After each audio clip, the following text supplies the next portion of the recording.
Nesta quinta-feira, a Superintendência Estadual do IBGE no Piauí divulgou a prévia da população dos municípios brasileiros com base nos dados coletados pelo Censo Demográfico 2022. A repórter Gorete Santos traz os números, os dados atualizados para nós. Nos últimos 12 anos, o Piauí ganhou cerca de 151 mil moradores, uma cidade do porte de Parnaíba. Hoje, somos 3.270.174 habitantes. A população no Piauí corresponde a apenas 1,5% dos mais de 207 milhões que ocupam todo o país. 9% a mais do que em 2010, quando éramos aproximadamente 190 milhões de brasileiros. Na região Nordeste, o Piauí ocupa a 7ª posição em número de pessoas. Só é maior do que Alagoas e Sergipe. Os dados divulgados hoje em entrevista coletiva pelo IBGE foram coletados até o último domingo, dia 25, com 83,9% da população recenseada. Pioneiro nos resultados, o nosso estado está muito à frente da média nacional, com 96,8% dos moradores pesquisados pelo Censo 2022, apesar das dificuldades encontradas. Apesar de o censo não ter sido completamente concluído, o IBGE tinha pressa em divulgar, pelo menos, a quantidade da população brasileira. É que essa informação serve de base para que o Tribunal de Contas da União faça os cálculos de quanto cada uma das 5.570 cidades brasileiras tem a receber em 2023 do Fundo de Participação dos Municípios. No Piauí, os 10 municípios mais populosos concentram quase 45% de toda a população do estado. Só Teresina tem mais de 868 mil habitantes, 26,5% da população total. Parnaíba vem em segundo, seguida de Picos, Piripiri, Floriano, Barras, Altos, União, Campo Maior e José de Freitas. Os 10 menores não contabilizam 3 mil habitantes cada um. São eles: Aroeiras do Itaim, Olho d'Água, Pedro Laurentino, Porto Alegre, Floresta do Piauí, Tanque, São Luís do Piauí, São Miguel da Baixa Grande, Santo Antônio dos Milagres e Miguel Leão. O Censo 2022 trouxe novidades, como a avançada tecnologia no processo de coleta e apuração das informações e a inserção de comunidades até então sem registros na maior e mais importante pesquisa do país, referência para todas as políticas públicas e projeções privadas também. Pesquisa das populações quilombolas. É uma novidade. Em 2010 a gente teve essa pesquisa junto à população indígena. Aqui nesse censo a gente aborda também as populações quilombolas. Ou seja, para quê? Para saber onde elas estão, quantos são e como elas vivem, né? Isso também é importante dizer que isso é sempre uma demanda da sociedade, não é o IBGE que por iniciativa própria traz essa questão. Na verdade, isso daí é fruto também de uma demanda que vem da sociedade, que é colocada nos diversos fóruns que o IBGE abre espaço de fala. Também a gente traz aqui uma questão que eu reputo também muito importante, que é a questão do autismo, né?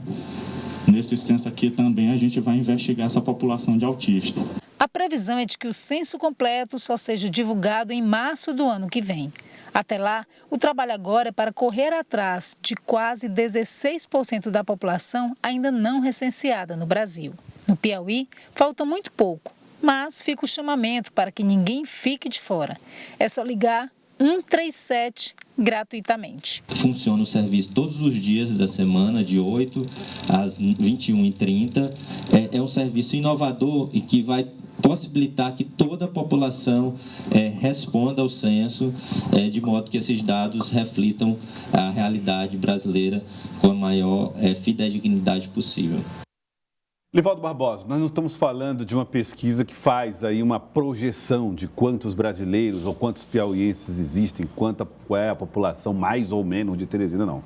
São números precisos e são dados absolutamente importantíssimos para a definição das políticas públicas no Brasil. Inclusive, essa da divisão do Fundo de Participação dos Municípios, a principal receita das cidades pelo Brasil afora, pelo menos aqui no Piauí, sem sombra de dúvidas, e também a definição de investimentos na área de políticas públicas em todo o país. O IBGE faz um trabalho formidável, mais uma vez, e do Piauí em especial, Edivaldo. Até porque é uma contagem de campo, né? Ou seja, é real, não tem como fugir à realidade. Por isso que demora, é tão complexo, requer uma expertise, um investimento em pessoas, em equipamentos muito fortes.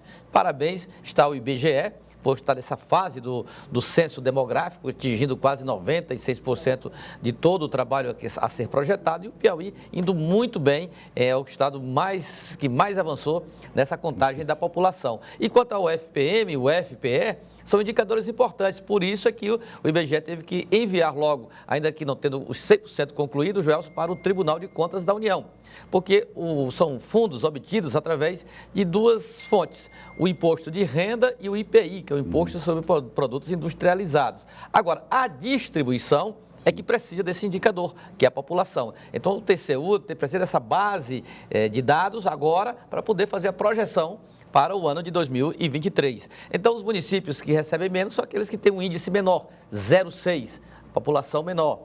E os que recebem mais têm uma população também bem maior, ou seja, é uma distribuição proporcional à população. Por isso que é importante, fundamental mesmo, para a economia, para as políticas públicas também, muito interessante esse dado que é, eu diria, o mais relevante do país. Edivaldo, é curioso que as cidades menos populosas, com menos de 3 mil habitantes, é o caso, por exemplo, da cidade de Miguel Leão. Miguel Leão, Aroeiras do Itaim. Se fosse pelas regras de hoje, elas talvez nem criadas fossem, mas são cidades tradicionais, antigas do nosso estado do Piauí, por isso mesmo recebem todo o nosso carinho e o nosso respeito. E elas fazem parte da fatia menor de distribuição do imposto do FPM. Que são aquelas cidades que eles chamam de 0,6. 0,6, exatamente. É fatia menor, mas proporcional à população daquele município, né? Esse dinheiro é fundamental para a prefeitura contribuir para despesas fundamentais, como o pagamento de pessoal, pequenos investimentos, o custeio da máquina pública.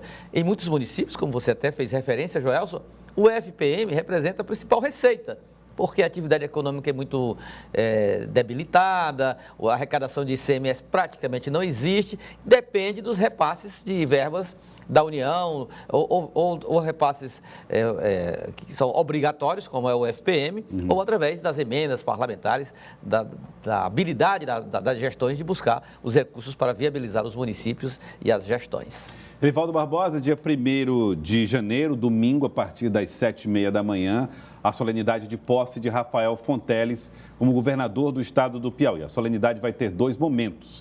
O primeiro deles na Assembleia Legislativa, que é a posse propriamente dita, que é conferida pelos deputados que compõem lá a Assembleia Legislativa na sua atual legislatura.